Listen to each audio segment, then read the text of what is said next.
प्रभुंकर बाणी गोटे आरंभ करवा। The psychic being does the same for all who are intended for the spiritual way. आध्यात्मिक मार्ग पर अभिप्रेत समस्त चैत्य सता समान कार्य कर प्रभुंकर ये वाणी की आसंता एवं गोटे मां वाणी। A day will come, I hope, when we all be able to tell freely and truly all that Sri Aurobindo's presence has meant for the town of Pondicherry. मैं कहते मु आशा करुच्ची एक दिन आसब जिते आम मैंने मुक्त भाव एवं वास्तव कहवाक समर्थ हेबु जे श्री अरविंद दिव्य उपस्थिति पौंडीचेरी सहर पर एक गभीर अर्थ बहन करे।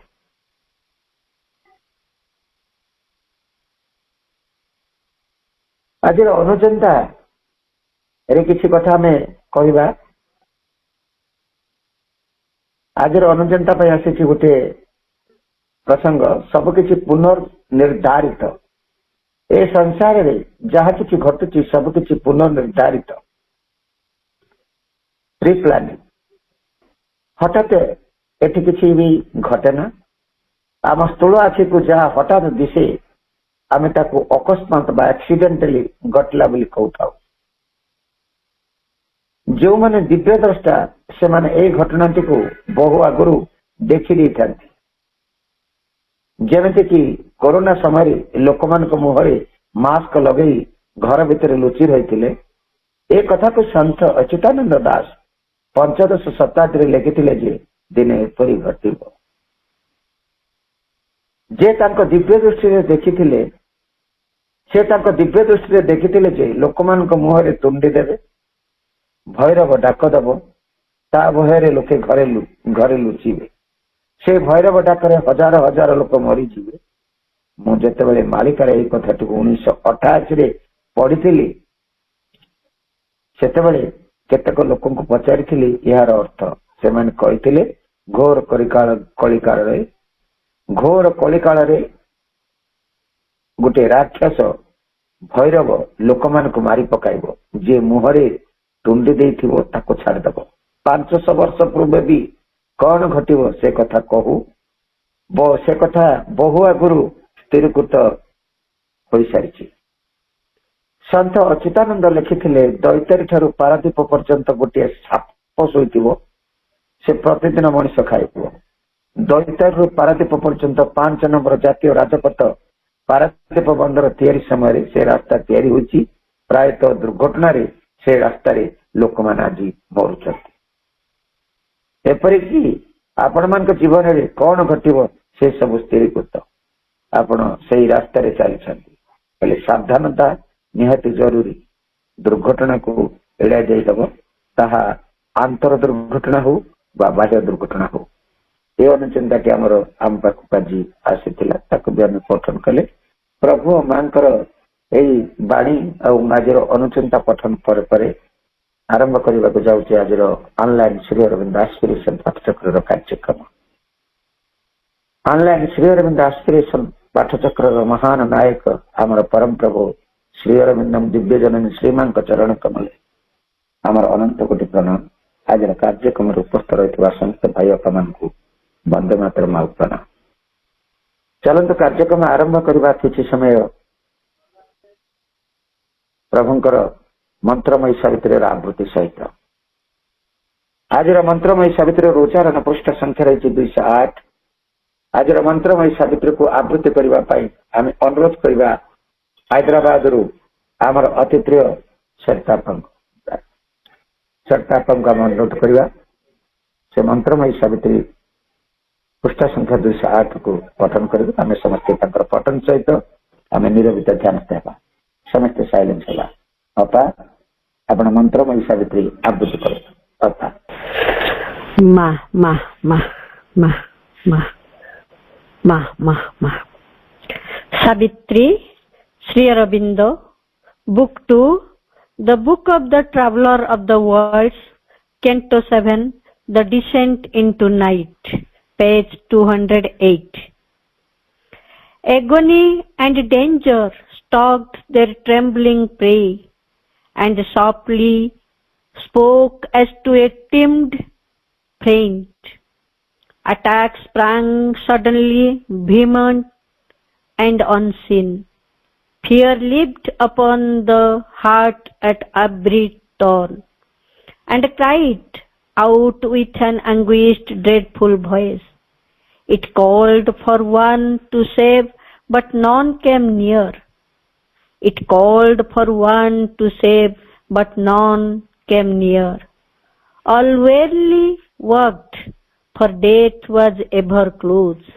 Yet caution seemed a vain expanse of care, for all that guarded proved a deadly net.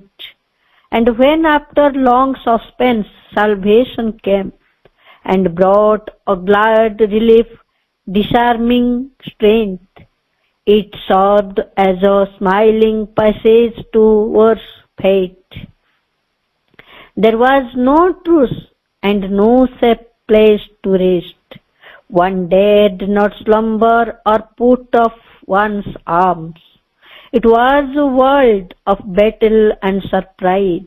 It was a world of battle and surprise. All who were there lived for themselves alone. All weighed against all, but with a common hate, turned on the mind that sought some higher good.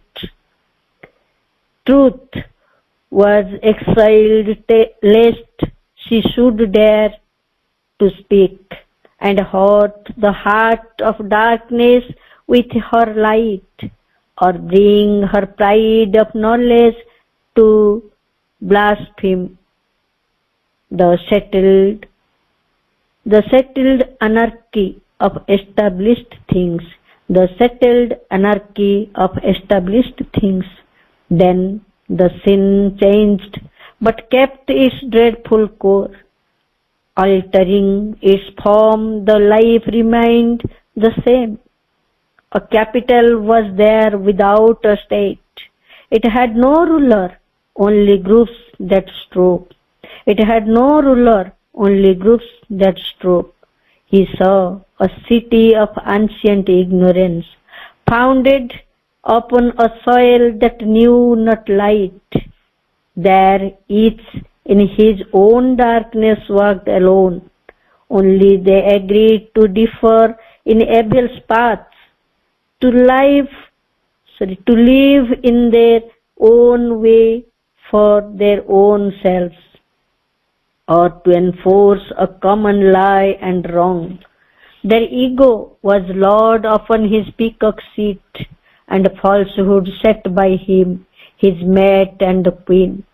The world turned to them as heaven to truth and God. The world turned to them as heaven to truth and God. Ma. ଧନ୍ୟବାଦ ଅପା। ଆମେ ଏତେବେଳେ ଯାଏ ନିରବିତ ଧ୍ୟାନସ୍ଥ ଥିଲୁ ଅପାଙ୍କର ମନ୍ତ୍ରମୟ ସାବିତ୍ରୀର ଆବୃତ୍ତି ସହିତ।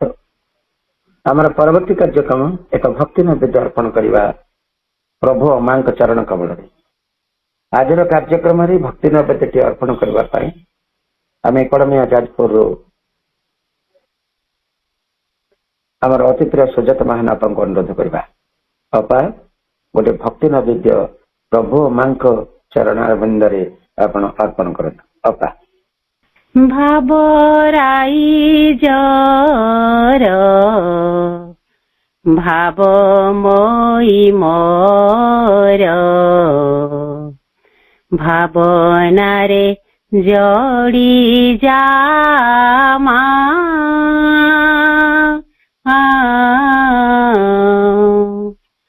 ଭାବରାଇ ଜର ଭାବମୟୀ ମୋର ଭାବନାରେ जोड़ी जा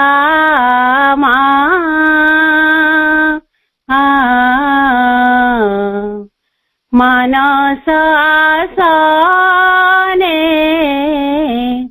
बंदई नीति रुद सिंहासने थामा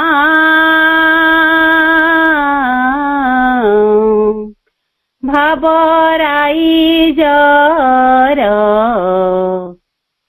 भावमयी मोर भावनारे जड़ी जामा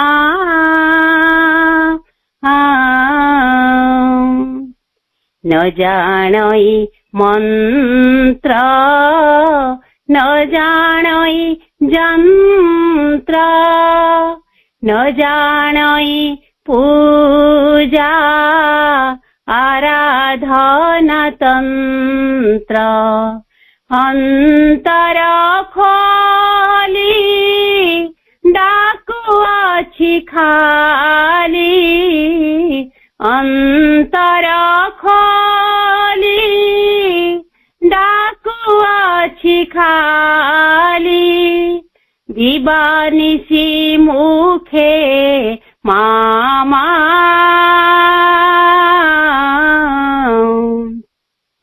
भावराई जर भावमयी मोर भावनारे जड़ी जामा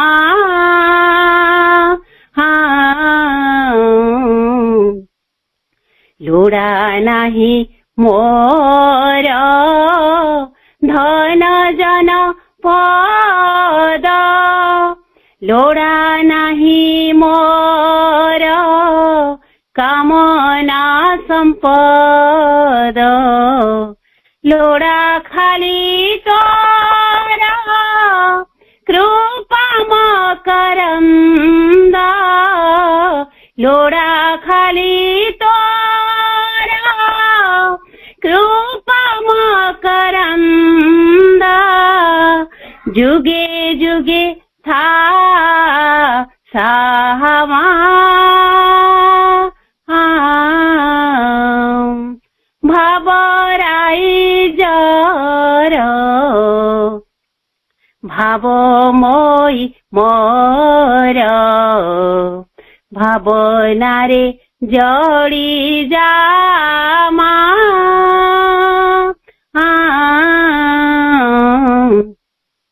हृदक रीछि तोते समर्पण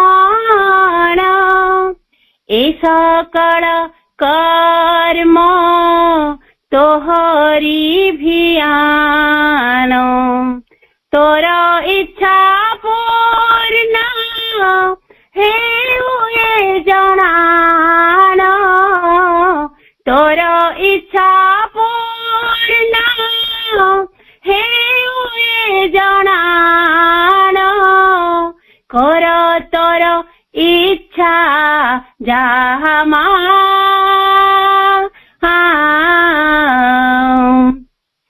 भावराई जर भावमयी मोर भावनारे जड़ी जामा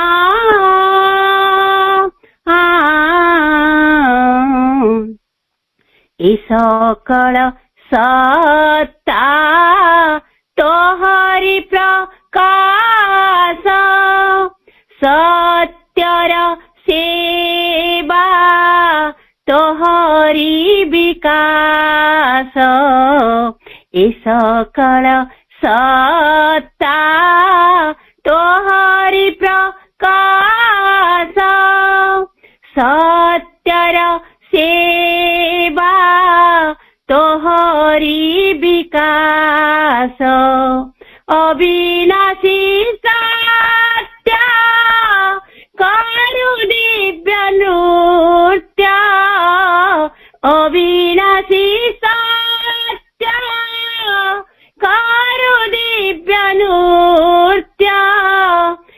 भकत पथ राहमा भावराई जर भावमय मोर भावनारे जड़ी जामा भावनारे जड़ी जामा मनसा साने बन्दाइनी हृदय सिंहासने थामा भावराई जर भावमय मोर भावनारे जड़ी जामा भावनारे जड़ी जामा भावनारे जड़ी जामा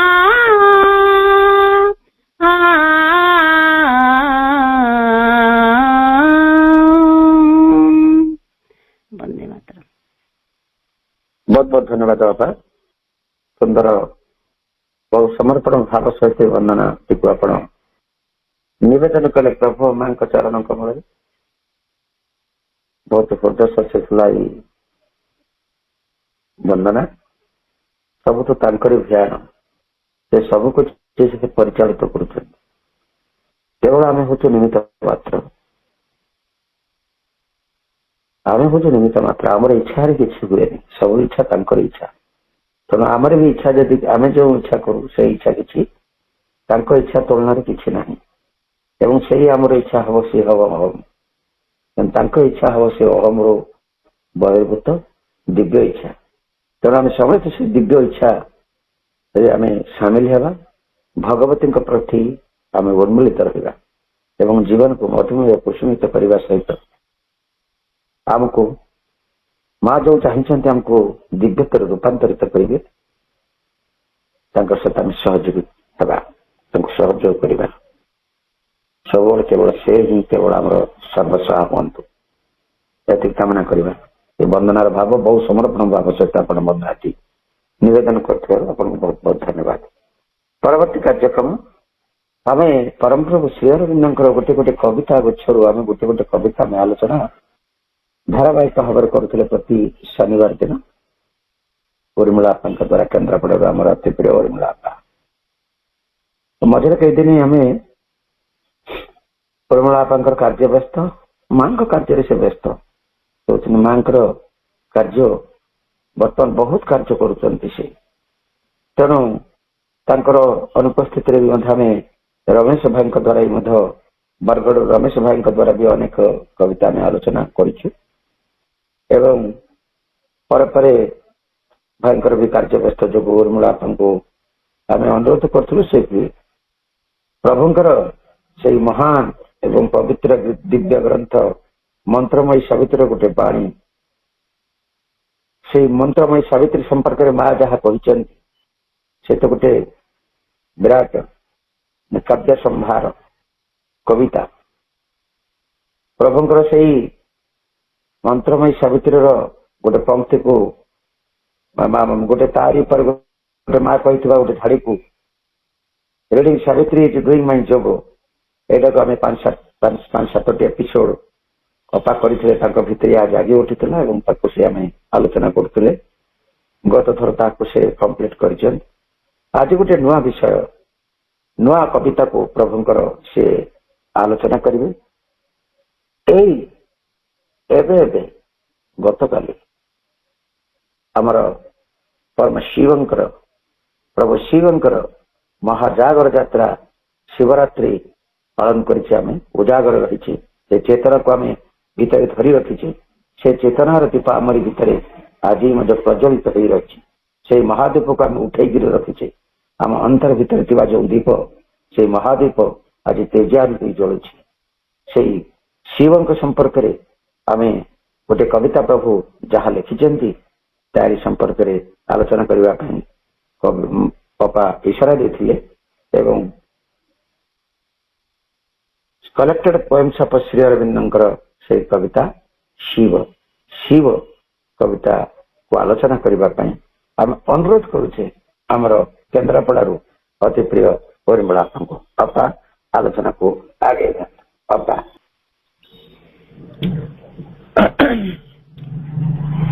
କରୁଣାମୟୀ ମା ପରମ ପ୍ରଭୁ ଶ୍ରୀ ଅରବିନ୍ଦଙ୍କ ଚରଣରେ ଶୁଭ ସନ୍ଧ୍ୟାରେ ଅଶେଷ ଭକ୍ତିପୂତ ପ୍ରଣତି। ଅନଲାଇନରେ ଯୋଗ ଦେଇଥିବା ମୋର ସମସ୍ତ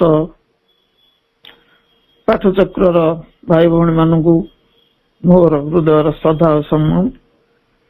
ସନ୍ତୋଷ ଭାଇଙ୍କ ଗୋଟେ କଥା କହିଦଉଛି, ମୋର ମୋବାଇଲ ଟ୍ରବଲ ଦଉଛି ଆଜି, ହଠାତ୍ କଟିକି ପୁଣି ମୂଳକୁ ପଳେଇ ଆସୁଛି, ତେଣୁ ତାକୁ ପୁଣି ଜଏନ କରିବା ପାଇଁ ଟିକେ ଟାଇମ ଲାଗେ ମଝିରେ।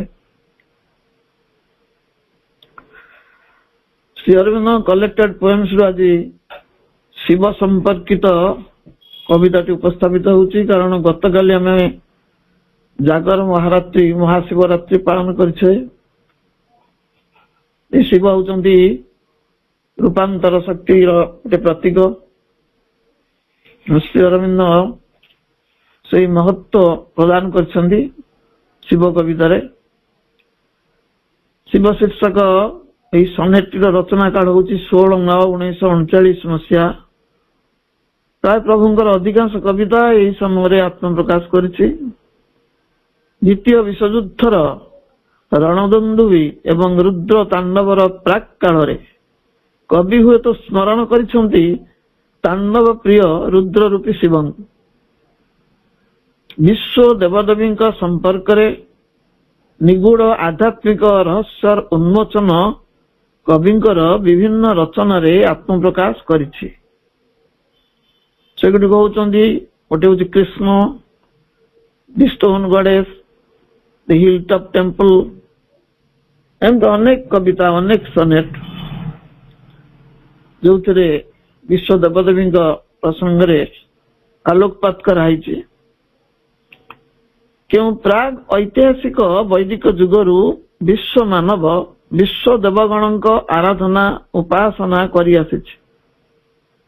ପ୍ରତ୍ୟେକ ଦେବସତ୍ତା ପ୍ରତି ପ୍ରଭୁଙ୍କର ସ୍ୱୀକୃତି ରହିଛି। ମାନବ ଜାତିର କଲ୍ୟାଣ ନିମିତ୍ତ ଏହି ଦିବ୍ୟ ଶକ୍ତିଗଣ ଭିନ୍ନ ଭିନ୍ନ ଭୂମିକାରେ ଅବତୀର୍ଣ୍ଣ ହୁଅନ୍ତି। ବିବର୍ତ୍ତନକୁ ଅଗ୍ରଗାମୀ କରିବାର ଗୁରୁ ଦାୟିତ୍ୱ ସେଇମାନେ ହିଁ ନିର୍ବାହ କରନ୍ତି। ଆସୁରିକ ଅତ୍ୟାଚାରରୁ ସୃଷ୍ଟିକୁ ରକ୍ଷା ବି କରନ୍ତି। ଆଜିର ପ୍ରସଙ୍ଗଟି ମହାଯୋଗୀ ଶିବଙ୍କୁ ଆଧାର କରି ଉପସ୍ଥାପିତ ହୋଇଛି। ଯୋଗୀଶ୍ରେଷ୍ଠ ଶ୍ରୀ ଅରବିନ୍ଦ ହିଁ ସେଇ ଊର୍ଦ୍ଧ୍ୱଚେତା ଊର୍ଦ୍ଧ୍ୱରେତା ଶିବଶମ୍ଭୁଙ୍କର ବିକଳ୍ପ ସ୍ୱରୂପ। ଶାପଗ୍ରସ୍ତ ସଗର ବଂଶଧରଙ୍କ ଶାପ ମୁକ୍ତି ପାଇଁ ଋଷି ଭଗୀରଥ କରିଥିଲେ କଠୋର ତପସ୍ୟା। ପତିତ ପାବନୀ ସ୍ୱର୍ଗ ମନ୍ଦାକିନୀଙ୍କ ଧରାବତରଣ ପାଇଁ ଶିବ ହିଁ ଥିଲେ ଯୋଗ୍ୟ ଆଧାର। ଯେଉଁ ଗଙ୍ଗାଙ୍କ ପ୍ରବାହର ପ୍ରବେଗକୁ ଧାରଣ କରିବା ପାଇଁ ସୃଷ୍ଟିକର୍ତ୍ତା ବ୍ରହ୍ମା, ପାଳନକର୍ତ୍ତା ବିଷ୍ଣୁ ତଥା ଅନ୍ୟାନ୍ୟ ବିଶ୍ୱଦେବଗଣ ଅସମର୍ଥ ହୋଇଥିଲେ, ସେହି ପ୍ରଚଣ୍ଡ ପ୍ରବାହର ପ୍ରବେଗକୁ ଅବলীଳା କ୍ରମେ ଧାରଣ କରିବାକୁ ସମର୍ଥ ହୋଇଥିଲେ ବିଳାସ ବିରାଗୀ, ଯୋଗ ଅନୁରାଗୀ, ଶ୍ମଶାନ ବିଳାସୀ ଶିବ। ସ୍ୱର୍ଲୋକରୁ ଭୂଲୋକକୁ ଅବତରି ଆସିଲେ ସୁରେଶ୍ୱରୀ ଗଙ୍ଗା। ସିଦ୍ଧ ଯୋଗୀଙ୍କ ଶୁଦ୍ଧ ଶରୀରକୁ ପ୍ଲାବିତ କରି ପ୍ରବାହିତ ହେଲେ ପତିତ ପାବନୀ। ସ୍ୱର୍ଗ ସ୍ରୋତସ୍ୱିନୀର ସ୍ପର୍ଶ ଲାଭ କରି ଧନ୍ୟ ହେଲା ଧରିତ୍ରୀ। ମୁକ୍ତ ହେଲେ ଶାପଗ୍ରସ୍ତ ସାଗର ବଂଶୀ। ଏହି ପୌରାଣିକ ପ୍ରତୀକାତ୍ମକ ସତ୍ୟର ପୁନରାବୃତ୍ତି ଘଟିଛି ବିଂଶ ଶତାବ୍ଦୀର ମଧ୍ୟଭାଗରେ। ଶାପଗ୍ରସ୍ତ ରାଜବଂଶୀ ସଗର ସନ୍ତାନ ମାନଙ୍କର ଶାପ ମୁକ୍ତିର ଅନ୍ୟତମ ତାତ୍ତ୍ୱିକ ରହସ୍ୟ ହେଉଛି ଶଶାଗରା ଧରିତ୍ରୀବାସୀ ମାନବଗଣ ହେଉଛନ୍ତି ଅଭିଶାପଗ୍ରସ୍ତ ସଗର ବଂଶର ପ୍ରତୀକ। ସେ ସଗର ବଂଶୀ ଗୋଟେ ରାଜବଂଶ କେବଳ ନୁହେଁ, ଏ ଶଶାଗରା ଧରିତ୍ରୀରେ ବାସ କରୁଥିବା ସମଗ୍ର ମନୁଷ୍ୟ ହେଉଛନ୍ତି ସଗର ବଂଶର ପ୍ରତୀକ। ନିୟତିର ନିର୍ମମ ବିଧାନ ଅନୁସାରେ ଯୁଗାବଧି ତ୍ରିତାପ ଅନଳରେ ଦଗ୍ଧୀଭୂତ ହୋଇ ଚାଲିଛନ୍ତି। ସେମାନେ ଯେମିତି ଅଭିଶାପର ଅଗ୍ନିରେ ପ୍ରଜ୍ୱଳିତ ହଉଥିଲେ, ଆମେ ସେମିତି 3 ପ୍ରକାର ଅଗ୍ନିରେ ପ୍ରଜ୍ୱଳିତ ହଉଛୁ। ବ୍ୟାଧି ବାର୍ଦ୍ଧକ୍ୟ ମୃତ୍ୟୁର ସେ ଅଗ୍ନି। ବ୍ୟାଧି ବାର୍ଦ୍ଧକ୍ୟ ମୃତ୍ୟୁର କରାଳ ଗ୍ରାସରୁ ହତଭାଗ୍ୟ ମାନବ ତ୍ରାହି ପାଇନାହିଁ। ସେମାନଙ୍କ ସାପ ମୁକ୍ତି ପାଇଁ ପ୍ରୟୋଜନ ଏକ ପ୍ରଚଣ୍ଡ ଶକ୍ତି ସ୍ରୋତସ୍ୱିନୀ ଅତି ମାନସର ସୁର ଧୁନି। ଅମର୍ତ୍ୟ ମନ୍ଦାକିନୀର ମର୍ତ୍ୟ ଅବତରଣ ଆବଶ୍ୟକ। ମାନବର ତ୍ରାଣକର୍ତ୍ତା ଅନ୍ୟ ଏକ ଅନନ୍ୟ ଭଗୀରଥ ଆରମ୍ଭ କଲେ କଠୋର ତପ। ସେ ତପସ୍ୟାର ଫଳଶ୍ରୁତି ରୂପେ ଅମରାବତୀରୁ ଉଚ୍ଛାରିତ ହେଲା ଅତି ମାନସର ମହାମନ୍ଦାକିନୀ। ତାଙ୍କ ପ୍ରବେଗକୁ ଧାରଣ କରିବା ପାଇଁ ଏଠାରେ ନଥିଲେ କେହି ମଧ୍ୟବର୍ତ୍ତୀ ମାଧ୍ୟମ। ସେ ମାଧ୍ୟମ ହେଲେ କେବଳ ଶିବ ସ୍ୱରୂପ ଯୌଗିକ ଆଧାରଧାରୀ ଶ୍ରୀ ଅରବିନ୍ଦ। 16 ଆଲୋକରେ ଉଦ୍ଭାସିତ ହେଲା ପ୍ରଭୁଙ୍କର ପାର୍ଥିବ କଳେବର। ଯେତେବେଳେ ଅତି ମାନସିକ ସ୍ରୋତ ରୂପରେ ସେଇ ମନ୍ଦାକିନୀ ପ୍ରବାହିତ ହେଲା, ଧାରଣ କଲେ ଶ୍ରୀ ଅରବିନ୍ଦ। 16 ସେ ଯୋଉ ଆଲୋକ, ସେଥିରେ ତାଙ୍କର ପାର୍ଥିବ କଳେବର ଉଦ୍ଭାସିତ ହୋଇ ଉଠିଲା। ହିରଣ୍ମୟ ତେଜ ବିକାଶ ସେ ଶରୀରରୁ ନିର୍ଗତ ହିରଣ୍ମୟ ଜ୍ୟୋତି ବିଶ୍ୱବ୍ୟାପ୍ତ ତଥା ବିଶ୍ୱାତୀତ ହୋଇ ପ୍ରାଗ ଐତିହାସିକ ଆଦିମ ଅନ୍ଧକାରକୁ ବିଦୀର୍ଣ୍ଣ କଲା। ଯୁଗବ୍ୟାପୀ ଯୋଉ ଆଦିମ ଅନ୍ଧକାର ସୃଷ୍ଟିକୁ ଗ୍ରାସ କରି ରହିଥିଲା, ଆସୁରିକ ଅନ୍ଧକାର, ଅମଙ୍ଗଳ ଶକ୍ତିର ଅନ୍ଧକାର, ତାକୁ ସେ ବିଦୀର୍ଣ୍ଣ କରିବାକୁ ଆରମ୍ଭ କଲା। ଆଲୋକ ଓ ଅନ୍ଧକାର ମଧ୍ୟରେ ଏ ଯୋଉ ସଂଘର୍ଷ ବର୍ତ୍ତମାନ ଚରମ ଅବସ୍ଥାରେ ଉପନୀତ ହୋଇଛି, ଏ ସଂଗ୍ରାମ ସରିନାହିଁ, ଏ ସଂଘର୍ଷର ଶେଷ ହୋଇନାହିଁ। ଆଲୋକ ଅନ୍ଧକାର ଦିବ୍ୟ ଅଦିବ୍ୟର ସେ ସଂଘର୍ଷ ଅଦ୍ୟାବଧି ବଳବତ୍ତର ରହିଛି। ଅତିମାନସର ସେ ଜ୍ୟୋତିପୁଞ୍ଜ ଆଜି ମୂର୍ତ୍ତିମନ୍ତ ଶ୍ରୀମାଙ୍କ ସ୍ୱରୂପରେ।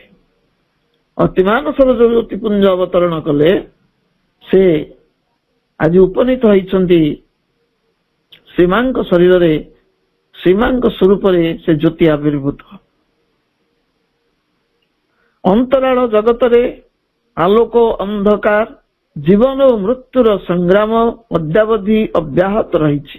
ଦେଖାଯାଉ ନାହିଁ, ଅନ୍ତରାଳ ଜଗତରେ ଚାଲିଛି ଜୀବନ ସହିତ ମୃତ୍ୟୁର ସଂଗ୍ରାମ, ଆଲୋକ ସହିତ ଅନ୍ଧକାର ସଂଗ୍ରାମ, ଦିବ୍ୟ ଅଦିବ୍ୟର ସଂଗ୍ରାମ। ତାହା ତ ଅନ୍ୟ ଏକ ସ୍ୱତନ୍ତ୍ର ପ୍ରସଙ୍ଗ। ଉପାଖ୍ୟାନଟି ଉପସ୍ଥାପନ କରିବାର ତାତ୍ପର୍ଯ୍ୟ ହେଉଛି, ଶିବ ଶୀର୍ଷକ ଉକ୍ତ କବିତାରେ ଆମେ ଶିବ ସ୍ୱରୂପ ଶ୍ରୀ ଅରବିନ୍ଦ ଏବଂ ଶକ୍ତି ସ୍ୱରୂପା ଦିବ୍ୟ ଜନନୀଙ୍କୁ ଆବିଷ୍କାର କରିବା ପ୍ରୟାସ କରିବା। ଇଏ ଥିଲା ଏହି କବିତାଟିର ପ୍ରାରମ୍ଭିକ ଉପକ୍ରମଣିକା। ଆମେ କବିତାର ପ୍ରଥମ ପଦକୁ ପ୍ରବେଶ କରିବା। On the white summit of eternity, a single soul of bare infinitude, guarded keeps by a fire screen of peace, is the mystic loneliness of nude ecstasy. On the white summit of eternity, a single soul of bare infinitude, guarded he keeps by a fire screen of peace, is the mystic loneliness of nude ecstasy. চিরন্তন শুভ্রতার শাশ্বত শিখর শীর্ষরে অনাবৃত অসীম সে অদ্বিতীয় আত্মা প্রকাশরে প্রশান্তির পর্দা মধ্যে বন্যী শিখা সুরক্ষা বলয়ে নিসঙ্গ সে নিসঙ্গতা মগ্ন শুদ্ধ উল্লাসালয়ে। চিরন্তন শুভ্রতার শাশ্বত শিখর শীর্ষরে ଅନାବୃତ ଅସୀମ ସେ ଅଦ୍ୱିତୀୟ ଆତ୍ମା ପ୍ରକାଶରେ ପ୍ରଶାନ୍ତିର ପର୍ଦ୍ଦା ମଧ୍ୟରେ ବନ୍ୟ ଶିଖା ସୁରକ୍ଷା ବଳୟ ନିସଙ୍ଗ ସେ ନିସଙ୍ଗତା ମଗ୍ନ ଶୁଦ୍ଧ ଉଲ୍ଲାସ ଆଳୟ। କବିତାର ଏହି ପ୍ରଥମ ପଦଟିରେ ଏକ ଯୌଗିକ ପରିବେଶର ଭବ୍ୟ ବର୍ଣ୍ଣନା ଉପସ୍ଥାପିତ। ଯୋଗୀରାଜ ଶ୍ରୀ ଅରବିନ୍ଦ ସର୍ବଦା ଏକ ଯୌଗିକ ବାତାବରଣ ମଧ୍ୟରେ ଅବସ୍ଥାନ କରିଥାନ୍ତି। ଜାଗତିକ ଦୃଶ୍ୟପଟରେ ବିଦ୍ୟମାନ ଯୋଗୀ କେଉଁ ଅଦୃଶ୍ୟ ଜଗତର ଯୋଗଭୂମିରେ ଧ୍ୟାନରତ ଥାନ୍ତି ତାହା ସାଧାରଣ ଦୃଷ୍ଟିର ଅତୀତ। ଆମ ଆଗରେ ଦେଖାଯାଆନ୍ତି ସେ କାରବାର ହଉଛନ୍ତି, କିନ୍ତୁ କେଉଁ ଅଦୃଶ୍ୟ ଚେତନାର ଜଗତରେ ସେ ଧ୍ୟାନମଗ୍ନ ଥାନ୍ତି ତାହା ଆମେ ସହଜରେ ବୁଝିପାରିବା ନାହିଁ। ଦେବଲୋକର ମହାଯୋଗୀ ଶିବ, ସେ ଦେବଲୋକର ଯୋଗୀ, ଦେବଲୋକର ମହାଯୋଗୀ ଶିବଙ୍କ ତପଭୂମି ଚିର ତୁଷାରାଚ୍ଛନ୍ନ ହିମାଳୟ ବୋଲି ପୁରାଣରେ କଥିତ ଅଛି। ଶୁଭ୍ର ହିମାଚ୍ଛାଦିତ ସୂଚ ଶିଖର ଦେବଲୋକର ଦିବ୍ୟ ପ୍ରଭାରେ ସମୁଜ୍ଜ୍ୱଳ। ଶୁଭ୍ର ହିମାଚ୍ଛାଦିତ ସୂଚ ଶିଖର ଦେବଲୋକର ଦିବ୍ୟ ପ୍ରଭାରେ ସମୁଜ୍ଜ୍ୱଳ। ଉଦୟ ରାଗର ଅରୁଣିମା ଏବଂ ଅସ୍ତ ରାଗର ସିନ୍ଦୁରିମା ଯେତେବେଳେ ସ୍ପର୍ଶ କରେ ହିମାଦ୍ରିର ଶୀର୍ଷ ଦେଶ, ତାହା ହୋଇ ଉଠେ ଏକ ମହାମିଳନର ଲଗ୍ନ। ସୂର୍ଯ୍ୟ ଉଦୟ ଆଉ ସୂର୍ଯ୍ୟାସ୍ତ ସମୟର ଯୋଉ ଆଭା ହିମାଳୟ ଶୀର୍ଷ ଦେଶକୁ ଆଭାନ୍ୱିତ କରେ, ତାହା ସତ ଯେପରି ଗୋଟେ ମହାମିଳନର ଲଗ୍ନ। ଦେବତାତ୍ମା ହିମାଳୟର ଶୀର୍ଷ ଦେଶ ହେଉଛି ସେ ମହାଜାଗତିକ ମିଳନର ନିୟତି ନିର୍ଦ୍ଦିଷ୍ଟ ସ୍ଥାନ। ଗୋଟେ ମହାଜାଗତିକ ମିଳନ। ପ୍ରତ୍ୟହ ପ୍ରତ୍ୟୁଷ ଓ ପ୍ରଦୋଷରେ ସେ ମିଳନ ଲଗ୍ନ ଅବତରି ଆସେ। ସନ୍ଧ୍ୟାରେ ଆଉ ସକାଳେ ସେ ମିଳନ ଲଗ୍ନ ଉପନୀତ ହୁଏ। ସାରା ଆକାଶ ଧାରଣ କରେ ଅର୍ଦ୍ଧନାରୀଶ୍ୱର ରୂପ। ସକାଳେ ହୁଏ, ସନ୍ଧ୍ୟାରେ ହୁଏ। ଆକାଶ ଦେଖାଯାଏ ଅର୍ଦ୍ଧନାରୀଶ୍ୱର ଭଳି। ଅର୍ଦ୍ଧାଙ୍ଗ ଈଶ୍ୱର, ଅର୍ଦ୍ଧାଙ୍ଗ ପାର୍ବତୀ ପ୍ରାୟ ଦିଶୁଥାଏ ବ୍ରହ୍ମର ମୂରତି। ଶିବ ହେଉଛନ୍ତି ଶାଶ୍ୱତ ଏବଂ ଶକ୍ତି ହେଉଛନ୍ତି ଚିରନ୍ତନ। ଶିବ ଶକ୍ତ୍ୟାତ୍ମକ ସୃଷ୍ଟି ପାଇଁ ଏ ମିଳନ ଅନନ୍ତ କାଳ ପାଇଁ ଅଭିପ୍ରେତ। ସବୁଦିନ ଚାଲିଛି, କାରଣ ଏ ଜଗତ ହେଉଛି ଶିବ ଶକ୍ତିଙ୍କର ଜଗତ। ନବ ନବ ଛନ୍ଦରେ ନିତ୍ୟ ଏ ଜଗତ ସୃଷ୍ଟି ହେଇ ଚାଲିଛି। ତୁଷାର ଶୁଭ୍ର ବସ୍ତ୍ର ଧାରଣ କରିଛନ୍ତି ଶିବ, ଲୋହିତ ବସ୍ତ୍ର ପରିଧାନ କରିଛନ୍ତି ଶକ୍ତି। ତେଣୁ ଶୁଭ୍ରତା ଆଉ ଲାଲିମାର ଗୋଟେ ସମନ୍ୱୟ, ସନ୍ଧ୍ୟା ଆଉ ପ୍ରଭାତର ଆକାଶ। ପାର୍ଥିବ ଜଗତର ନାରୀ ଓ ପୁରୁଷଙ୍କ ମିଳନ ସହିତ ଏହାର ତୁଳନା କରାଯାଇ ପାରିବ ନାହିଁ। ଏ ସାଧାରଣ ମିଳନ ନୁହେଁ, ମହାଜାଗତିକ ମିଳନ। ଏହା ସୂକ୍ଷ୍ମ ଚେତନାଗତ ଜଗତରେ ସଂଗଠିତ ହେଇଥାଏ। ଯୋଗେଶ୍ୱର ଶିବଙ୍କର ତପସ୍ୟା କ୍ଷେତ୍ର, ହିମାଳୟ ଅନ୍ତର୍ଭୁକ୍ତ କୈଳାସ ପର୍ବତ, ଶିବସ୍ୱରୂପ ଯୋଗୀରାଜ ଶ୍ରୀ ଅରବିନ୍ଦଙ୍କର ଯୋଗଭୂମି, ସାଗର ସେବିତ ପୁତ ପବିତ୍ର ପଣ୍ଡିଚେରୀ ଧାମ। କୈଳାସରେ ଶିବ ଅନୁଚର ମାନେ ଅବସ୍ଥାନ କରିଥାନ୍ତି। ସେମାନଙ୍କୁ ଭୂତଗଣ ବୋଲି କୁହାଯାଏ। ଭୂତ ପ୍ରେତ ପିଶାଚ ଆଦି ଅଶିବ ଅମଙ୍ଗଳକାରୀ ଶକ୍ତିମାନଙ୍କୁ ଶିବଧର୍ମୀ କରିବା ପାଇଁ ମଙ୍ଗଳମୟ ଶିବ ସେମାନଙ୍କୁ ପାର୍ଶ୍ୱଚର ଭାବରେ ଆୟତ୍ତରେ ରଖିଥାନ୍ତି। ଅମଙ୍ଗଳକୁ ମଙ୍ଗଳରେ ପରିଣତ କରିବେ ସେଇ ମଙ୍ଗଳ ମୂର୍ତ୍ତି। ଶୁଭ୍ର ଧବଳ ପଟାବୃତ ଶିବ ଚେତନାର ଅନନ୍ୟ ପ୍ରତିଭୁ ଶ୍ରୀ ଅରବିନ୍ଦଙ୍କ ସାଧନାର ରହସ୍ୟ ଭେଦ କରିବା ମନୁଷ୍ୟ ପକ୍ଷରେ ସାଧ୍ୟାତୀତ। ଶିଷ୍ୟମାନଙ୍କ କୋଳାହଳ ମଧ୍ୟରେ ଅନୁଗତ ମାନଙ୍କ ସହିତ ହାସ ପରିହାସ ଅବସରରେ ତାଙ୍କର ଯୋଗ କିପରି ଅବ୍ୟାହତ ରହିଥାଏ ତାହା କଳ୍ପନାତୀତ। ଜଣାପଡ଼ନ୍ତିନି ଯୋଗ କରୁଛନ୍ତି ବୋଲି। ଶିଷ୍ୟ ଅନୁଗତ ମାନେ ବେଢି ରହିଥାନ୍ତି, ତାଙ୍କ ସହିତ ବାର୍ତ୍ତାଳାପ ହଉଥାଏ, ହାସ ପରିହାସ ହଉଥାଏ। ତା ଭିତରେ ମଧ୍ୟ ଚେତନାଗତ ସ୍ତରରେ ସେ ଯୋଗମଗ୍ନ ଥାନ୍ତି।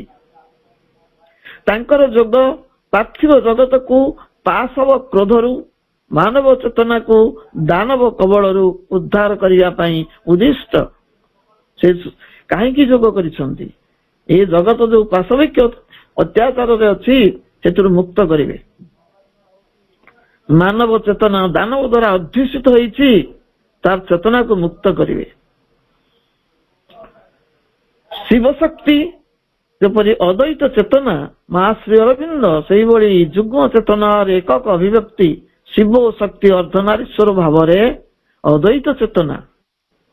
ମା ଓ ଶ୍ରୀ ଅରବିନ୍ଦ ସେଇଭଳି ଯୁଗ୍ମ ଚେତନାର ଏକକ ଅଭିବ୍ୟକ୍ତି ଶ୍ରୀ ସମାଯୁକ୍ତ ଅରବିନ୍ଦ ଶକ୍ତି ସମାହିତ ପରମ ପୁରୁଷ ଅଟନ୍ତି।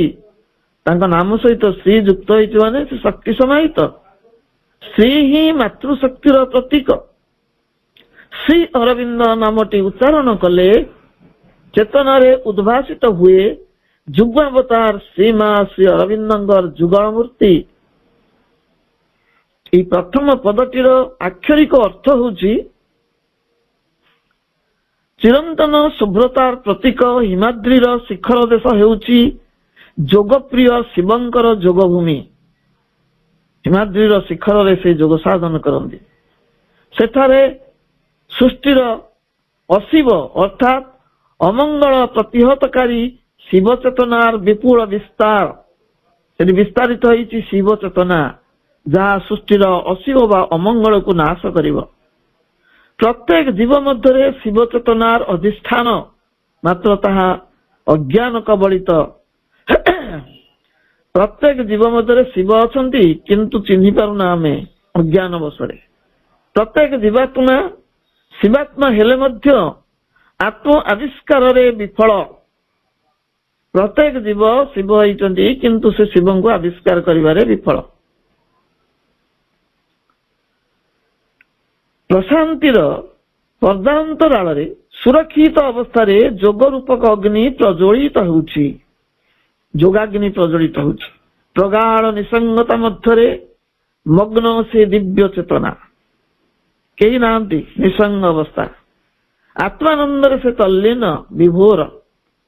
ଆନନ୍ଦର ଆଳୟ ଭଳି ପ୍ରତୀତ ହେଉଛି ପରମଙ୍କ ଯୋଗସ୍ଥଳୀ। ସେ ଯୋଗ ନିକେତନ ଗୋଟେ ଆନନ୍ଦର ଆଳୟ। ମହାଯୋଗୀ ଶିବଙ୍କ ସହିତ ଯୋଗୀରାଜ ଶ୍ରୀ ଅରବିନ୍ଦଙ୍କର ଯୋଗର ରହିଛି ଅପୂର୍ବ ସାମଞ୍ଜସ୍ୟ। ଉତ୍ତୁଙ୍ଗ ହିମାଳୟ ଶୀର୍ଷରେ ଶିବଙ୍କର ଅବସ୍ଥାନ, ଚେତନାର ଉତ୍ତୁଙ୍ଗ ଶିଖରରେ ମହାଯୋଗୀଙ୍କର ଅଧିଷ୍ଠାନ। ଉଭୟଙ୍କ ଯୋଗ ଶକ୍ତି ନବସୃଷ୍ଟି ସଂରଚନା ପାଇଁ ଉଦ୍ଦିଷ୍ଟ। ନବସୃଷ୍ଟି ପାଇଁ ସେ ଯୋଗ ଶକ୍ତି କ୍ରିୟାଶୀଳ।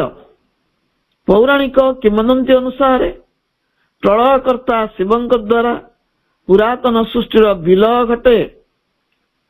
ପୁରାତନ ସୃଷ୍ଟିର ବିଲୟ ଘଟିଲେ ନୂତନ ସୃଷ୍ଟିର ଅଭ୍ୟୁଦୟ ହୁଏ। ସେହିଭଳି ପୁରାତନ ଜଗତର ବିଲୟରେ ନୂତନ ଅତିମାନସ ଜଗତର ଅଭ୍ୟୁଦୟ ନିମିତ୍ତ ଶ୍ରୀ ଅରବିନ୍ଦଙ୍କର ଯୋଗ ଉଦ୍ଦିଷ୍ଟ। ଏଠି ମଧ୍ୟ ଗୋଟେ ପ୍ରଳୟର କଥା କୁହାଯାଉଛି। ପୁରାତନ ଜଗତର ବିଲୟ ଘଟିବ, ଅତିମାନସ ଜଗତର ଅଭ୍ୟୁଦୟ ଘଟିବ। ନବସୃଷ୍ଟିର ପ୍ରତୀକ ଉଭୟ। ଭୂତଗଣ ପରିବେଷ୍ଟିତ ଶିବ ସର୍ବଦା ଆତ୍ମମଗ୍ନ ଏବଂ ନିର୍ବିକାର।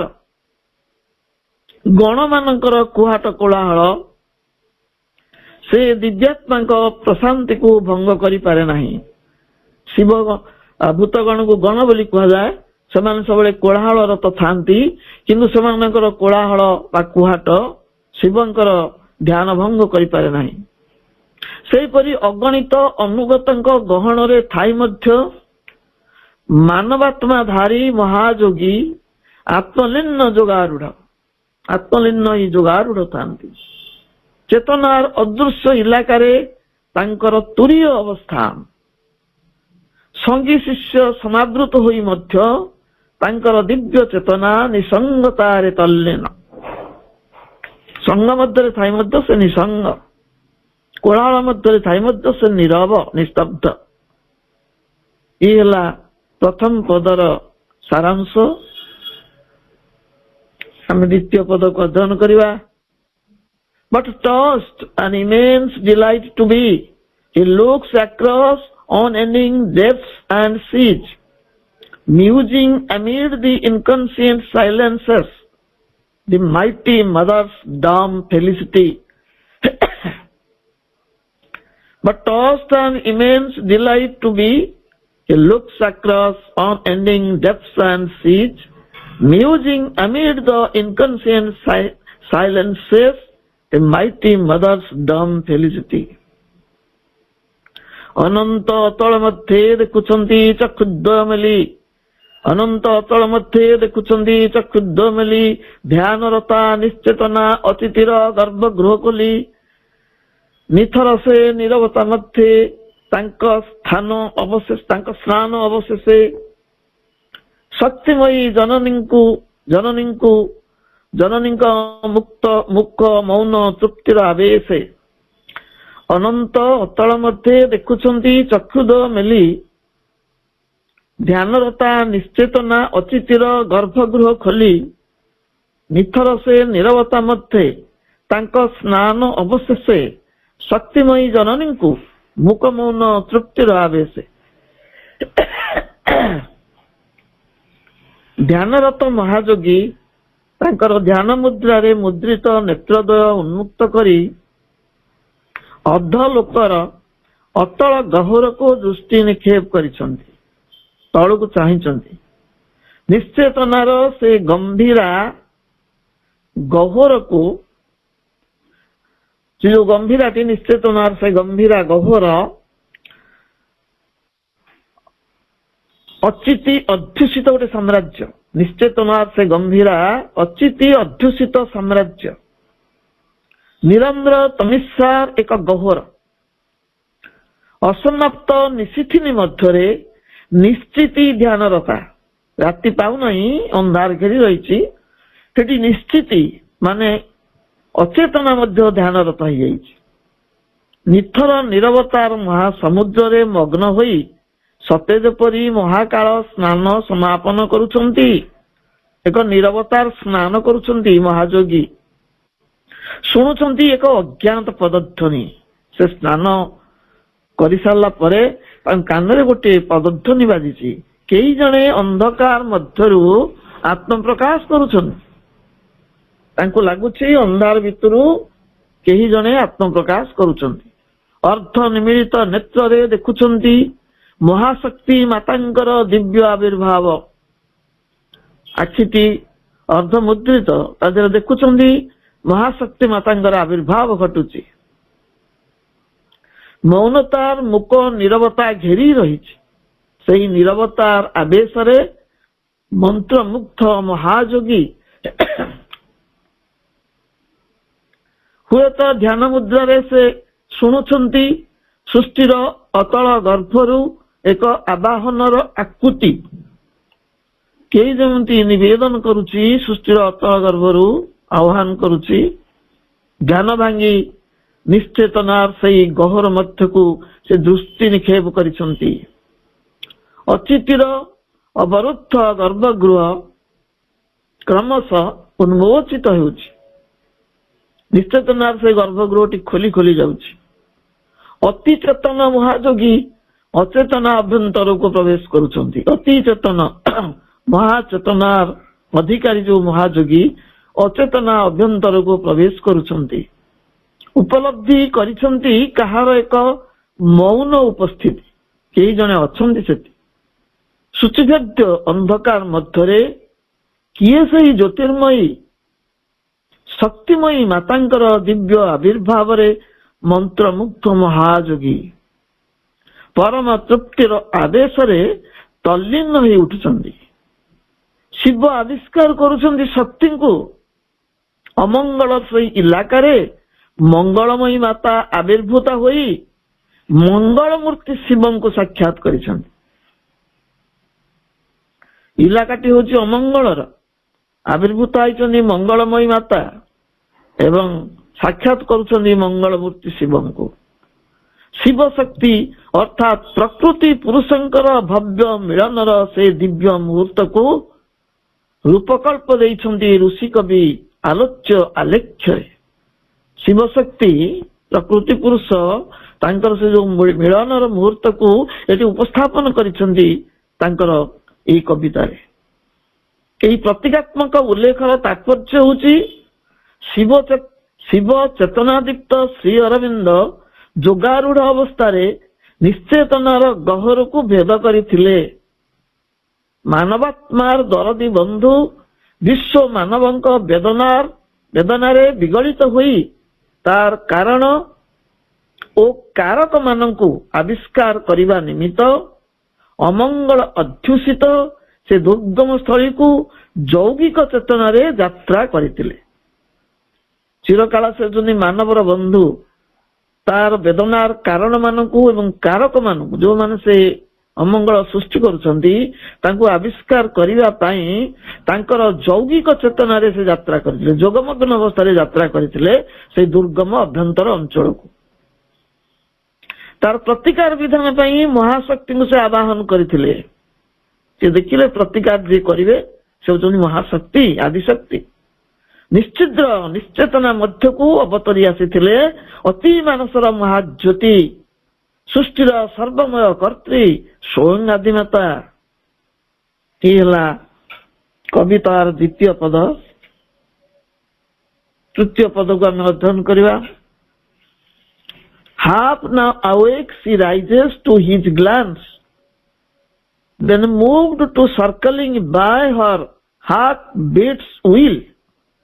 The rhythmic words describe the passion dance. Life springs in her, and mind is born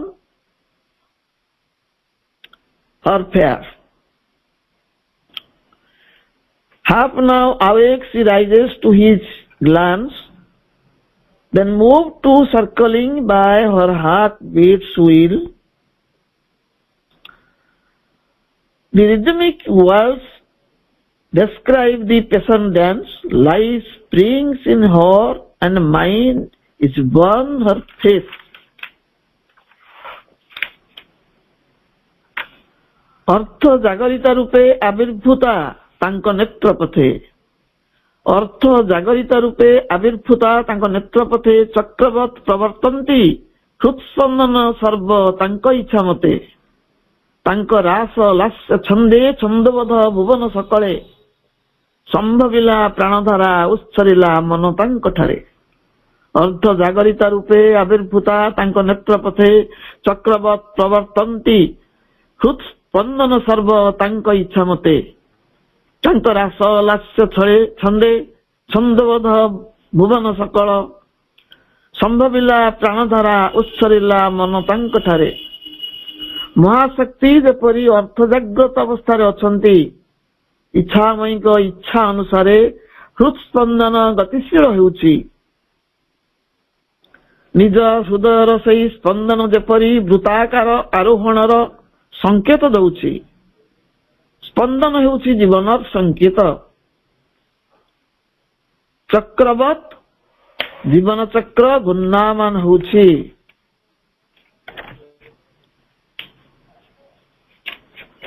चक्रवत जीवन चक्र घूर्णायित होउछि एवं उभय परस्पर को साक्षात करुछन्ति।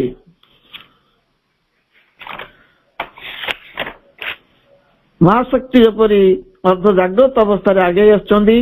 नटराज शिवंक सहित महाशक्ति लास्यर जुगलबंदी। यही संपर्क रे आमे पुराण रु अवगत अच्छे। शिवंक सहित शिवंक तांडव सहित शक्तिंकर लास्य से सम्मिलित नृत्य एक नूतन सृष्टिर उदय लग्न। से नृत्य अर्धनारीश्वरंकर शिव शक्त्यात्मक जगत आविर्भाव हेबार से होची पूर्व मुहूर्त। अन्यत्र Shri Arvind लिखिछन्ति, the whole wide world is he and she, the two who are one and the secret of all power, the two who are one are might and right in things. Shiv शक्तिमय विशाल जगत यही दुई एक आउ अभिन्न सतत सर्वगुप्त शक्तिंकर अद्वय आधार एक जे सर्वमध्य सर्वशक्तिसार। अर्धनारीश्वर आविर्भाव ଜଡ ନିର୍ବେଦ ଭୁବନ ସକଳ ଜୀବନ୍ୟାସ ପ୍ରାପ୍ତ କଲେ। ଆଦି ସୃଜନ ସେ ନୃତ୍ୟ ଭୁବନ ଭୁବନ ସଞ୍ଚାରିତ ହେଲା, ପଲ୍ଲବିତ ହେଲା ଜୀବନ। ସୃଷ୍ଟି ହେଲେ ଅସୁମାରୀ ଜୀବକୁଳ, ଯାହାକୁ କବି ଲେଖୁଛନ୍ତି ପ୍ରାଣଧାରା ସମ୍ଭବିଲା। ସୃଷ୍ଟିର ଆଦି ସୃଜନ ବେଣୁ ନିନାଦିତ ହେଲା, ବିବର୍ତ୍ତନ ଅଗ୍ରଗାମୀ ହେଲା। ପ୍ରାଣୀମାନଙ୍କ ବିବର୍ତ୍ତନରେ ସୃଷ୍ଟି ହେଲେ ମନଧାରୀ ମନୁଷ୍ୟ। କବିଙ୍କ ଭାଷାରେ ଉଚ୍ଛରିଲା ମନ ତାଙ୍କଠାରେ। ଶିବ ଓ ଶକ୍ତିଙ୍କୁ ପ୍ରତୀକ ଭାବରେ ନେଇ ଆଦି ସୃଷ୍ଟିର ରହସ୍ୟକୁ କବି ଉନ୍ମୋଚନ କରିଛନ୍ତି। ଏହି ରହସ୍ୟମୟ ସତ୍ୟ ମହାକାବ୍ୟ ସାବିତ୍ରୀରେ ମଧ୍ୟ ପ୍ରଭୁ ପ୍ରକାଶ କରିଛନ୍ତି, ଯେଉଁଠି ପରମ ପୁରୁଷଙ୍କୁ ଉପସ୍ଥାପିତ କରାଯାଇଛି ନିର୍ବେଦ ଜଡ ବା ଷ୍ଟାଟିକ ସତ୍ତା ଭାବରେ। ତାଙ୍କର ଚେତନା ଓ ଶକ୍ତିଙ୍କୁ ଉପସ୍ଥାପନ କରାଯାଇଛି ଡାଇନାମିକ ଫୋର୍ସ ଅର୍ଥାତ୍ ସକ୍ରିୟ ପ୍ରକୃତି ରୂପରେ। ପରମ ପୁରୁଷଙ୍କ ବକ୍ଷରେ ନିର୍ବେଦ ଭାବରେ ଶୋଇ ରହିଛନ୍ତି ପରମ ପୁରୁଷ। ତାଙ୍କରି ବକ୍ଷରେ ପରମା ପ୍ରକୃତିଙ୍କର ଲାସ୍ୟ ହେଉଛି ସୃଷ୍ଟିର ରହସ୍ୟ। ପୌରାଣିକ ଗାଥା ଅନୁସାରେ ଶିବ ସ୍ୱରୂପ ସାହିତ୍ୟ ଶିବଙ୍କ ବକ୍ଷ ଉପରେ, ଶବ ସ୍ୱରୂପ ସାହିତ୍ୟ ଶିବଙ୍କ ବକ୍ଷ ଉପରେ ଶକ୍ତି ସ୍ୱରୂପା କାଳୀଙ୍କର ରାସ ଲାସ୍ୟ, ସେଇ ଲାସ୍ୟକୁ ଏଠି ବର୍ଣ୍ଣନା କରାଯାଇଛି। Happy inert he lies beneath her feet, his breast he offers for a cosmic dance, of which our life is a quivering theatre. ବହୁବାର ଆଲୋଚିତ ହେଇଛି। ଆନନ୍ଦ ଘନ ସେ ପରମ ପୁରୁଷ ନେଇଛନ୍ତି ଜଡ ରୂପ, ହଜି ଯାଇଛନ୍ତି ନିଶ୍ଚେତନା ମଧ୍ୟ ପାତି ଦେଇଛନ୍ତି ବକ୍ଷ।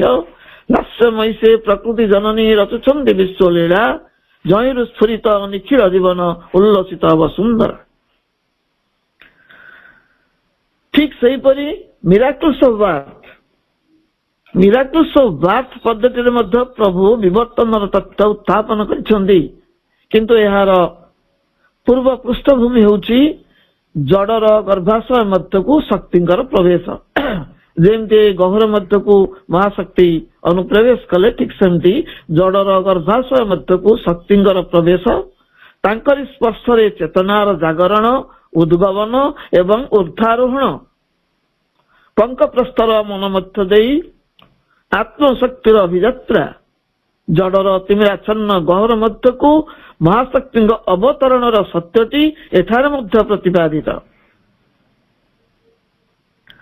ପରମ ପୁରୁଷ ଶ୍ରୀ ଅରବିନ୍ଦଙ୍କ ସହିତ ଶକ୍ତି ସ୍ୱରୂପା ପରମା ଜନନୀଙ୍କର ମିଳନ ନୂତନ ଅତିମାନସ ଜଗତ ସୃଷ୍ଟିର ପ୍ରତୀକାତ୍ମକ ପରିପ୍ରକାଶ। ସେମିତି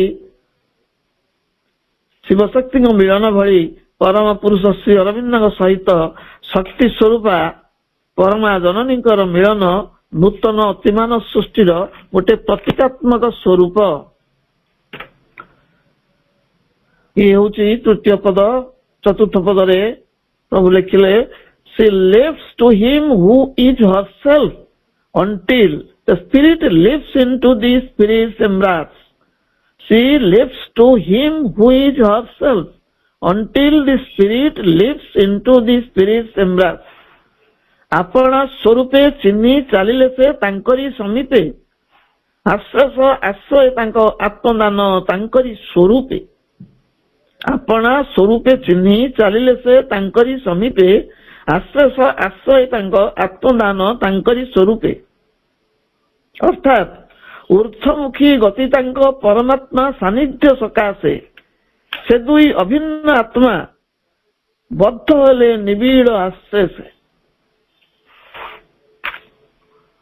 ପୌରାଣିକ ଯୁଗର ସେ ଆଖ୍ୟାୟିକା ଦକ୍ଷ ଯଜ୍ଞରେ ଆତ୍ମବିସର୍ଜନ ପରେ ଶକ୍ତିଙ୍କର ହରିମବନ୍ତ କନ୍ୟା ରୂପରେ ପୁନର୍ଜନ୍ମ, ଶିବଙ୍କୁ ପ୍ରାପ୍ତ କରିବା ପାଇଁ ଗିରି ଗୁହାରେ ସେ ଧ୍ୟାନରତା, ସାଧନା ଶକ୍ତିରେ ଆକର୍ଷିତ ଆଶୁତୋଷ, ଗହ୍ୱରୋଦ୍ଧାରରେ ଶାଶ୍ୱତ ମିଳନ ପାଇଁ ଶିବଙ୍କର ଆବିର୍ଭାବ। ଏହି କଥା ମନେ ପଡ଼ିଯାଏ। କବିତାର ଶେଷ ପଦରେ ଏଇଭଳି ଏକ ସତ୍ୟ ପ୍ରକାଶ ପାଇଛି। ଶିବଙ୍କୁ ଦର୍ଶନ କରି ଶକ୍ତି ଜାଣିଲେ ସେ ହେଉଛନ୍ତି ତାଙ୍କରି ସ୍ୱରୂପ, ସେ ଅନ୍ୟ କେହି ନୁହନ୍ତି, ତାଙ୍କରି ଗୋଟେ ରୂପ। କାରଣ ଉଭୟ ଅର୍ଦ୍ଧନାରୀଶ୍ୱର, ଉଭୟ ଅଦ୍ୱୈତ ଚେତନା, ଏକ ସେ ଯୁଗଳ ସତ୍ତା ସକଳ ଊର୍ଜ୍ଜାର, ଏକ ସେ ଯୁଗଳ ଶକ୍ତି ରୁତ୍ ସତ୍ୟ ନିଖିଳ ବିଶ୍ୱର। ଅଭିନ୍ନ ଆତ୍ମାଦ୍ୱୟ ପରସ୍ପରକୁ ଚିହ୍ନିଲେ। ପରମଙ୍କ ଆଶ୍ରୟ ମଧ୍ୟରେ ଶକ୍ତି ସମର୍ପିତ ହେଲେ ଶିବ ଶକ୍ତିଙ୍କର ଅଲୌକିକ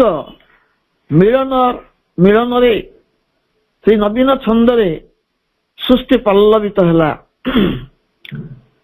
ଜଡ ଜାଗ୍ରତ ହେଲା, ଚେତନା ଅଗ୍ରଗାମୀ ହେଲା।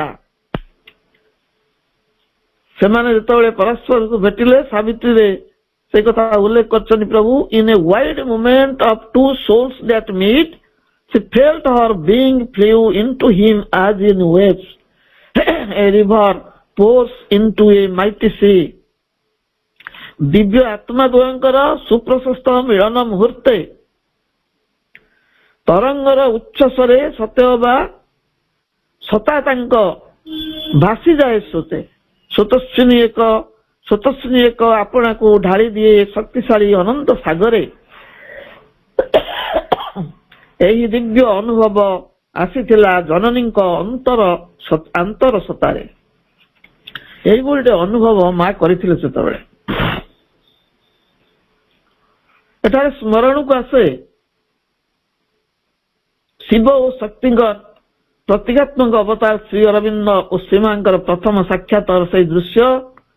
ସେ ଭବ୍ୟ ମିଳନ ମୁହୂର୍ତ୍ତ ଥିଲା 1914 ମସିହା ମାର୍ଚ୍ଚ ମାସ 29 ତାରିଖ ଅପରାହ୍ନ 3:30। ସ୍ଥାନ ଥିଲା ପରମ ପ୍ରଭୁଙ୍କର ତପସ୍ୟାର ଗୁହା ପଣ୍ଡିଚେରୀ। ସେ ଯୁଗରେ ଶକ୍ତିଙ୍କର ଆବାହନରେ ଶିବ ଆବିର୍ଭୂତ ହୋଇଥିଲେ। ଏଠି କିନ୍ତୁ ଜାଗତିକ ଦୃଶ୍ୟପଟ ବଦଳି ଯାଇଥିଲା। ଏଠାରେ ଶିବାତ୍ମା ସ୍ୱରୂପ ଶ୍ରୀ ଅରବିନ୍ଦଙ୍କ ଆହ୍ୱାନରେ ଶକ୍ତି ସ୍ୱରୂପ ଶ୍ରୀମାଙ୍କର ଆବିର୍ଭାବ ଘଟିଥିଲା। ଏଠି ଶ୍ରୀ ଅରବିନ୍ଦ ଆହ୍ୱାନ କରିଥିଲେ, ସେଠି ଶକ୍ତି ଆହ୍ୱାନ କରିଥିଲେ ଶିବଙ୍କୁ, ଏଠି ଶ୍ରୀ ଅରବିନ୍ଦ ଆହ୍ୱାନ କରିଥିଲେ ମାଙ୍କୁ। ମାତ୍ର ଆମେ ବାହ୍ୟ ଦୃଶ୍ୟରେ ଭ୍ରମିତ ହେବା ନାହିଁ। ଉଭୟ କ୍ଷେତ୍ରରେ ଅଭିନ୍ନ ଆତ୍ମାଦ୍ୱୟ ପରସ୍ପରକୁ ଆବାହନ କରିଛନ୍ତି। ଶିବ ଓ ଶକ୍ତିଙ୍କ ମିଳନରେ ଜାଗତିକ ବିଶ୍ୱ ସବୁ ସୃଷ୍ଟି ହୋଇଥିଲା। ମା ଏବଂ ପ୍ରଭୁଙ୍କର ଦିବ୍ୟ ସଂଯୋଗ ଅନ୍ୟ ଏକ ମହାଜାଗତିକ ସୃଷ୍ଟିର ସମ୍ଭାବନା ପ୍ରକାଶ କରେ। ତାହା ହେଉଛି ବ୍ୟାଧି ବାର୍ଦ୍ଧକ୍ୟ ମୃତ୍ୟୁମୁକ୍ତ ଅଭିନବ ଅତିମାନସ ଜଗତ। ଆମ ପାଇଁ ଅତିମାନସ ମହାଯଜ୍ଞରେ ଆତ୍ମୋତ୍ସର୍ଗ କରିଥିବା ଏହି ଯୁଗ୍ମାବତାର ଯୁଗଳ ମୂର୍ତ୍ତିଙ୍କ ନିକଟରେ ଆମେ ଆଜନ୍ମ ଋଣୀ। ତାଙ୍କ ନିର୍ଦ୍ଦେଶିତ ମାର୍ଗକୁ ନିଷ୍ଠାପର ଭାବରେ ଅନୁସରଣ କରିବା ହିଁ ପ୍ରଭୁ ଏବଂ ମାଙ୍କ ପ୍ରତି ଆମର କୃତଜ୍ଞତା। ଆସ ଆମେ ଏଥିପାଇଁ ଯୋଗ୍ୟ ହୋଇ ଉଠିବାର ପ୍ରୟାସ କରିବା। ଆମକୁ ନିଃସ୍ୱାର୍ଥପର ଭାବରେ ଯଥାର୍ଥ ପ୍ରାର୍ଥନା କରିଆସେ ନା, ସେଥିପାଇଁ ମା ଆମ ପାଇଁ ପ୍ରାର୍ଥନା ଟିକେ କରୁଛନ୍ତି। The hour has come when a choice has to be made, radical and definitive. Lord, give us the strength to reject falsehood and immerse in thy truth, pure and worthy of thy victory। ବର୍ତ୍ତମାନ ସେଇ ମୁହୂର୍ତ୍ତ ଆସି ପହଞ୍ଚିଛି ଯେତେବେଳେ କି ଆମକୁ ମୌଳିକ ଏବଂ ନିର୍ଦ୍ଦିଷ୍ଟ ଭାବରେ ଏକ ପଥ ବାଛି ନେବାକୁ ହେବ। ହେ ପ୍ରଭୁ, ମିଥ୍ୟାକୁ ପ୍ରତ୍ୟାଖ୍ୟାନ କରିବା ଲାଗି ଆମକୁ ଶକ୍ତି ଦିଅନ୍ତୁ। ଆପଣଙ୍କର ପରମ ସତ୍ୟ ମଧ୍ୟରେ ଆମେମାନେ ଶୁଦ୍ଧ ହୋଇ ଉତ୍ତୀର୍ଣ୍ଣ ହେବୁ ଏବଂ ଆପଣଙ୍କ ପରମ ବିଜୟର ଉପଯୁକ୍ତ ହେଉ। ଓ Lord, the world implores thee to prevent it from falling back always into the same stupidities. Grant that mistakes recognized may never be renewed. Grant lastly that its actions may be the exact and sincere expression of its proclaimed ideas। हे परम प्रभु, पृथ्वी ଯେପରି ଅନୁକ୍ଷଣ ବାରମ୍ବାର ସେଇ ପୁରାତନ ନିର୍বোଧତା ଗୁଡ଼ିକ ମଧ୍ୟରେ ନିପତିତ ନ ହେଉ, ସେଥିପାଇଁ ତାହା ଆପଣଙ୍କ ସହାୟତାକୁ ଆବାହନ କରୁଛି। ଆପଣ ଶକ୍ତି ଦିଅନ୍ତୁ ଯେପରିକି ପରିଚିତ ଭୁଲ ଗୁଡ଼ିକର ଆଦୌ କୌଣସି ପୁନରାବୃତ୍ତି ନ ହେଉ। ସର୍ବଶେଷରେ ଆପଣ ଏହିପରି କରନ୍ତୁ ଯେ ତାହାର ଯାବତୀୟ କାର୍ଯ୍ୟ ସିଏ ଘୋଷଣା କରିଥିବା